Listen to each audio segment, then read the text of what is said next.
Hello साथियों, आपका स्वागत है एग्री बाय एनआरवी क्लासेज के ऑनलाइन प्लेटफॉर्म पे। दोस्तों, जो हमारे एग्रीकल्चर सुपरवाइजर की दृष्टि से एनिमल हस्बेंड्री की एमसीक्यू की क्लासेज चल रही है। आज एमसीक्यू की अगली क्लास है जो पार्ट 6 है, जो पहचान का तरीका है, उनके बारे में एमसीक्यू लेके आ रहे हैं। पहले हमने थ्योरी की क्लास है वो आपके अटेंड कर जो अपलोड कर दिए हैं क्लासें, वो अभी तक आपने क्लासें अटेंड नहीं किए तो क्लासें ज़रूर अटेंड करें और ज़्यादा से ज़्यादा सभी दोस्तों के पास शेयर करें। और आपके लिए मोस्ट इम्पोर्टेंट क्लासें रहने वाली है। आप जिस दिन एग्ज़ाम देंगे एग्रीकल्चर सुपरवाइजर का 8 मार्च को, उस दिन देखेंगे कि आपके एनिमल हस्बेंड्री के 20 के 20 क्वेश्चन हमारी क्लासेस से आए होंगे। तो आपके लिए जल्दी हम टेस्ट सीरीज भी लॉन्च करेंगे। अभी एमसीक्यू की क्लासेस चल रही है, उसके बाद हम टेस्ट सीरीज लॉन्च करेंगे आपके साथ और जल्दी अदर सब्जेक्ट की भी क्लासें आपके लिए स्टार्ट करेंगे। तो शुरू करते हैं हम ज़्यादा टाइम वेस्ट नहीं करते हुए।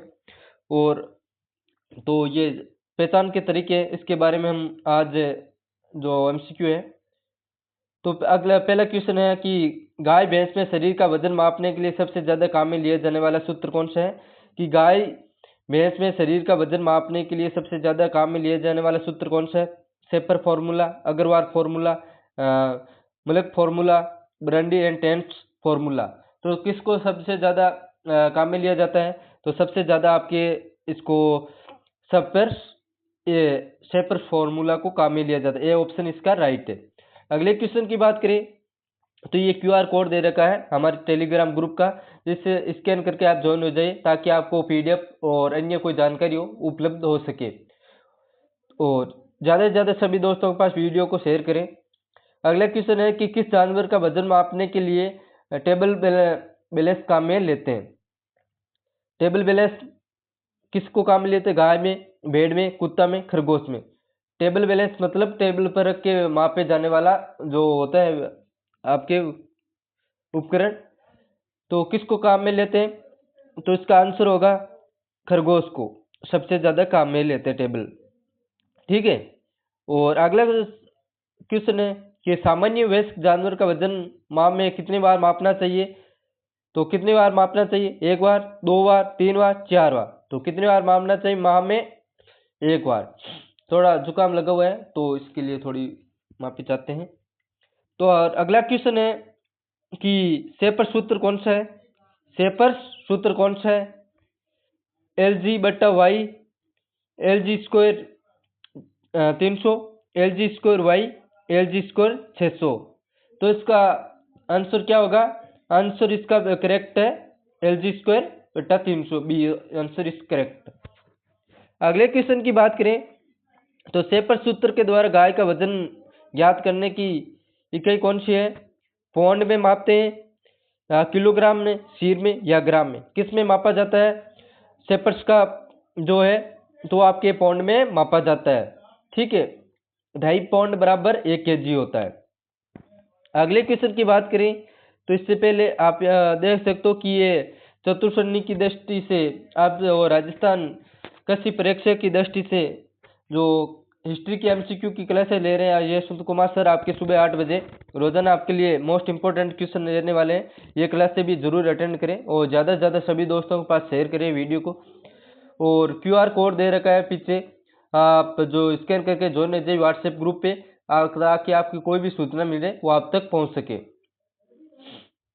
तो गाय का वजन मापने का उपकरण कौन सा है। Platform balance, spring balance, table balance और वाइटिंग बैलेंस, वाइगिंग बैलेंस। तो किसको सबसे ज़्यादा काम में लिया जाता है गाय का वजन मापने के लिए। तो डी आंसर वेइंग बैलेंस मतलब आपके धर्म कांटा को काम में लिया जाता है। छोटा होता है जो आप तो वाहनों के लिए वो बड़ा होता है, लेकिन गाय वजन और भैंस घोड़ा ऊंट के लिए थोड़ा छोटा होता है। दो गर्म धर्म कांटा उसे मापा जाता है। टेबल खरगोश, स्प्रिंग भेड़ बकरी। ठीक है। अगले क्वेश्चन की बात करें तो आपके शरीर जानवरों के शरीर का वजन मापने की आवश्यकता क्यों होती है। वजन क्यों मापा जाता है। राशन की गणना के लिए, औषधियों की मात्रा ज्ञात करने के लिए, जानवर के स्वास्थ्य स्तर का पता लगाने के लिए, किसके लिए मापा जाता है। तो इसका करेक्ट आंसर इज डी, उपयुक्त सभी के लिए। राशन की गुणवत्ता के लिए, राशन देने के लिए कि कितना राशन की आवश्यकता हो, गर्भावस्था और जीवन निर्वाह आसन, तो इसके लिए औषधियों की मात्रा ज्ञात करने के लिए डोज कितनी देनी चाहिए, और जानवरों का स्वास्थ्य का भी पता रहता है कि पिछले वजन, हर महीने हम वजन मापते हैं, तो इससे पता चलता है कि पिछले महीने कितना वजन था, इस महीने कितना वजन गिरावट हुई है, बढ़ोतरी हुई, इसके बारे में भी पता चलता है। तो इसके उपयुक्त सभी होगा। अगले क्वेश्चन की बात करें तो आप अपनी स्क्रीन पे देख सकते हो कि अग्रवाल मॉडिफाइड सेपर्स फॉर्मूला के द्वारा गाय का वजन निकालते समय यदि सीने का माप 65 इंच से कम हो तो वाई की वैल्यू क्या होगी। ये आपके 2023 के एग्रीकल्चर सुपरवाइजर में पूछा गया है कि अग्रवाल मॉडिफाइड सेपर्स, जो अग्रवाल सूत्र है, जो इसका सेपर्स का मॉडिफाइड सूत्र ही है, तो सीने की माप निकालने 65 इंच से कम है तो वाई की वैल्यू क्या होगी, 8 होगी, 8.5 होगी, 9 होगी या 9.5 होगी। क्या होगी इसकी वैल्यू, तो इसकी वैल्यू है, आपका आंसर इज सी। ठीक है, 9 होगा वाई, मतलब 65 से कम है तो 9, 65 से अधिक है 8.5, और इससे भी अधिक है तो 8। ये आपके जो सूत्र से होते हैं, इसमें पहले हमने थ्योरी की क्लासों में कंप्लीट आपकी बात की हुई है, तो वो क्लास अभी तक आपने अटेंड नहीं किए तो वो क्लास से जरूर अटेंड करें। बेहतर क्वालिटी, फैकल्टी, क्वांटिटी के साथ आपको दी जा रही है क्लास से। जल्दी आपके साथ लाइव हुबहू आएंगे और टेस्ट सीरीज भी आपके साथ लॉन्च करेंगे। अदर सब्जेक्ट की क्लास है वो भी आपके साथ लॉन्च करेंगे। इससे पहले वीडियो को ज़्यादा से ज़्यादा सभी दोस्तों के पास शेयर कर दें। क्लासें कैसी लगती है वो भी आप कमेंट करके ज़रूर बताइए, ताकि हम और सुधार कर सकें और ज़्यादा से ज़्यादा सभी दोस्तों के पास शेयर करें। ब्रांडिंग करने का उचित स्थान कौन सा है, कान, गर्दन, जांघ, पूंछ। ब्रांडिंग क्यों करते हैं, पहचान के लिए।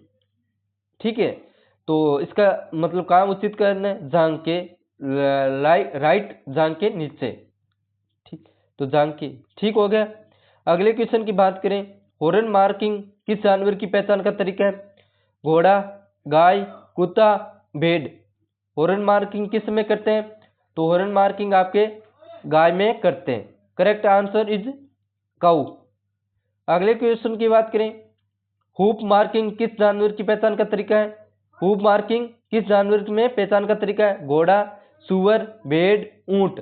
तो किसका है हुप मार्किंग, तो इसका करेक्ट आंसर की बात करें तो इसका करंट आंसर है आपके घोड़ा।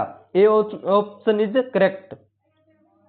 और सुअर में वी कट का जो ईयर पर लगाते हैं, भेड़ में पेंटिंग जो, ठीक है। अगले क्वेश्चन की बात करें, ईयर नोचिंग किस जानवर में पहचान का तरीका है, ईयर नोचिंग घोड़ा, गाय, सुअर, भेड़। तो ईयर नोचिंग किस में की जाती है, तो ईयर नोचिंग है वो आपके सुअर में की जाती है।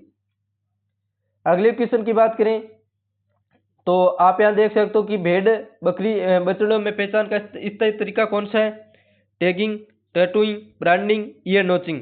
भेड़ बकरी में स्थायी तरीका कौन सा है, तो इसका आंसर की बात करें क्या होगा, आंसर इसका correct is answer B, tattooing. ठीक है। अगले क्वेश्चन की बात करें तो आप यहाँ देख सकते हो कि गाय, भैंस, ऊंट एवं घोड़ा में पहचान का स्थायी तरीका कौन सा है, tattooing, ear notching, branding, ear notching double आर हो, ear tagging, sorry ear tagging, branding, ear notching. तो क्या होगा इसका, गाय भैंस में गाय भैंस ऊंट घोड़े में पहचान का स्थायी तरीका क्या है, तो इसका answer is correct is C, branding. Branding दो प्रकार की होती है आपके, एक तो कोल्ड ब्रांडिंग, एक हॉट ब्रांडिंग। जो अभी वर्तमान में ज्यादा काम में कौन सी ली जाती है, कोल्ड ब्रांडिंग ली जाती है, जो आपके पशु को ज्यादा नुकसान भी नहीं होता है, तो तब चमड़ा उत्पादन भी अच्छा होता है। ठीक है, वो हमने थोड़ी की क्लासों में कंप्लीट बात की हुई है, वो क्लास अभी तक आपने अटेंड नहीं किए तो जरूर अटेंड करें। और रंग लगाना, पेंट करना किस जानवर की पहचान में काम में लिया जाता है, गाय के झुंड की पहचान के लिए, भेड़ों के झुंड की पहचान के लिए, सुअर में झुंड की पहचान के लिए, बकरी के झुंड की पहचान के लिए। पेंट किसके झुंड की पहचान के लिए काम में लिया जाता है, तो पेंट है आपके भेड़ का पहचान के लिए काम में लिया जाता है। इसका करेक्ट आंसर की बात करें, करेक्ट आंसर इज बी। अगले क्वेश्चन की बात करें तो ये 20 क्वेश्चन या 15 क्वेश्चन थे, वो आपके साथ हमने चर्चा कर ली है। क्या से कैसी लगती है तो बताइए जरूर कमेंट में, और आप एक काम करें कि पहले आप एक पेज ले लें, उस पर आप 15-20 क्वेश्चन आ रहे हैं, उसके हिसाब से आप नंबर वाइज लिख लें। उसके बाद में अपना एनालिसिस करें कि कितने हम राइट हो रहे हैं, कितने रॉन्ग हो रहे हैं। बाद में आप ज़्यादा से ज़्यादा सभी दोस्तों का मतलब अपना रिवीजन करें बार बार और शेयर कर दें सभी दोस्तों के पास। और ये QR कोड देकर व्हाट्सएप का स्कैन करके ज्वाइन हो जाइए, ताकि आपको कोई भी सूचनाएं आप तक पहुंच सके। धन्यवाद दोस्तों, जय हिंद।